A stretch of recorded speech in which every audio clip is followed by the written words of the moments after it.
মানে মেয়ে গল্পটার নাম। তো গল্পটার এখানে অনেক সুন্দর সুন্দর কথা আছে, তার মধ্যে আমি একটা পড়ে শোনাই যেটা পড়তেও আমার ভালো লাগছে। মা তার মেয়েকে বলছে, এইভাবে রবিবারে হেঁটে যাবে, Sundays try to walk like a lady and not like the slut that you went on becoming. এটার মানে হচ্ছে এইভাবে মানে রবিবারে ভালোভাবে হেঁটে যাবে যাতে করে তুমি যে খানকি না সেটা হতে সেটা না হতে পারো। এবং এই গল্পে এই ওয়ার্ডগুলি মা মেয়েকে খানকি ডাকছে, এটা মানে বারবার আসছে।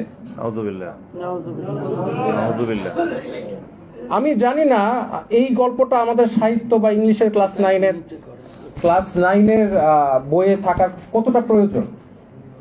আপনারা এই যে ভাইয়া বলছিল যে আমাদের ইসলামিক আমরা আন্দোলন করেছি ইসলামের জন্য, এবং উনি বলছিল যাতে ইসলামিক ভ্যালুজ রাখে, আমাদের সংস্কৃতি যাতে ইসলাম এর যে মূল্যবোধটা সেটা আসে। আমাদের নবী করিম সাল্লাল্লাহু আলাইহি ওয়াসাল্লাম কি এই ধরনের ওয়ার্ড ব্যবহার করা কোনো গল্প বা এই শিক্ষার মধ্যে দিয়েছিল? কোরআনে কি এই ধরনের ওয়ার্ড আছে? তাহলে আমাদের এই ওয়ার্ডের এই গল্পের, এবং আমি লেখক যিনি লিখেছে গল্পটা তার ব্যাপারে খুঁজলাম, সে হচ্ছে একজন নারীবাদী। তো যার কারণে আরেক জায়গায় মা তার মেয়েকে বলছে এই একই গল্পে যে এই ওষুধটা এইভাবে বানাতে হবে যেখানে তোমার বাচ্চা সৃষ্টি হওয়ার আগে বাচ্চাকে তোমরা ফেলে দিতে পারো। নাউযুবিল্লাহ। এই গল্প তারা হচ্ছে 2025-এ এসেছে। এই জন্য আবু সাইদ শহীদ হয়েছিল নাকি? এই জন্য তাহলে ইন দ্যাট কেস আমাদের তো আমরা কি চেষ্টা করেছি প্রত্যেকটা কমিটির মধ্যে একজন আলেম রাখার জন্য? না, দাবি তুললে তো হবে না, আন্দোলন তো আমরাও করেছি, আমাদের এখানে স্টেক আছে না, শুধু দাবি তুললে হবে? তো যার কারণে এটা তো আপনারা দেখবেনই। এবং এখনো এটা যেহেতু বই পাবলিশ হয়নি, এখনো পরিবর্তন করার সময় আছে। আমি চাই যে আপনারা একটু চিন্তা করেন যে আমাদের সংস্কৃতির সাথে এই ধরনের গল্প যায় কিনা।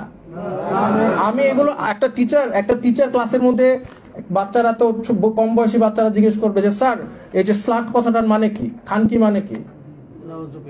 তারপরে টিচার স্টুডেন্ট ডিসকাশন করবে এটা কি দরকার, নেসেসারি? তাহলে কেন এটাকে ইনক্লুড করা হলো, কে করলো? তো যার কারণে কালচার, আসলে আমাদের কালচারটা কি? আমাদের যে এই আন্দোলনে সব মতদর্শের মানুষ আন্দোলন করেছে, কিন্তু মেজরিটি মারা গিয়েছে, শহীদ হয়েছে। কেউ ভালহালায় যাওয়ার জন্য এই আন্দোলনে অংশগ্রহণ করে না, শহীদ হওয়ার জন্য আসছে। আর তাদের চিন্তাধারা ছিল ইসলামিক, কিন্তু এই ইসলাম কথাটা যে আন্দোলনের সাথে জড়িত সেটা মানুষ আস্তে আস্তে কিছু মানুষ চাচ্ছে যে এটা চলে যায়। আমি আন্দোলনে ছিলাম, নেতৃত্ব দিয়েছি, আমি ইসলামের জন্য করেছি, আমি ভালহালায় যাওয়ার জন্য করি নাই। তো যার কারণে আমি বলতে চাই যে আমাদের যে ইসলামিক মূল্যবোধ আছে, যে এখন বলছে স্পিরিট অফ অগস্ট মুভমেন্ট, এটা হচ্ছে মুক্তিযোদ্ধা চেতনা টাইপের। এই স্পিরিট অফ অগস্ট মুভমেন্টটা কি আসলে? আমার জন্য তো স্পিরিট একটাই, সেটা হচ্ছে ইসলাম। এবং আমার ইসলাম, আমি মনে করি আমার যতটুকু জ্ঞান আছে, ক্ষুদ্র জ্ঞান, এই ধরনের জিনিস একটা টিচার একটা স্টুডেন্টের সাথে ডিসকাশন বা করতে পারে না। এবার প্রশ্নের মধ্যে দিয়েছে যে ওই মেয়ে যদি ছেলে হতো তাহলে কি তার সাথে তার মা কিভাবে ওর ভিন্নভাবে আচরণ করতো? এই হচ্ছে শিক্ষা। তাহলে আন্দোলন করে আমরা দেশ স্বাধীন করলাম কিসের জন্য? ওয়াই? তো এই সংস্কৃতি আসলে কি আমরা চেয়েছি? এটা আপনারা একটু চিন্তা করেন, ভাবেন, আর একটু এই জিনিসটা নিয়ে আপনারা একটু দেখেন যে আমরা আসলে এই ধরনের, এখনো তো সময় আছে, ছাপানো হয় নাই, যাতে আমরা আশা করি এই গল্পটা যাতে বইয়ে না থাকে। আরো আছে কিনা জানতে, এটা তো আরেকটা ভালো পয়েন্ট আপনারা বলেছেন, আরো আছে কিনা। এখন এই সরকারের ভিতরে তো ট্রান্সপারেন্সি নাই, তারা আমাদেরকে আগে দেখাবেন না তারা কি গল্পগুলো দিয়েছে, জনগণের সাথে ক্লিয়ার হবে না? সংবিধান কি পরিবর্তন করছে সেটা ক্লিয়ার হবে না? পাঠ্য বই ক্লিয়ার হবে না? তারা তো সব গোপনে করছে। কেন গোপনীয়তা? কেন এটা লিক করেছে? কেন লিক করা লাগবে? আমাদের তো জানার কথাই ছিল আপনারা কি কাজ করছেন।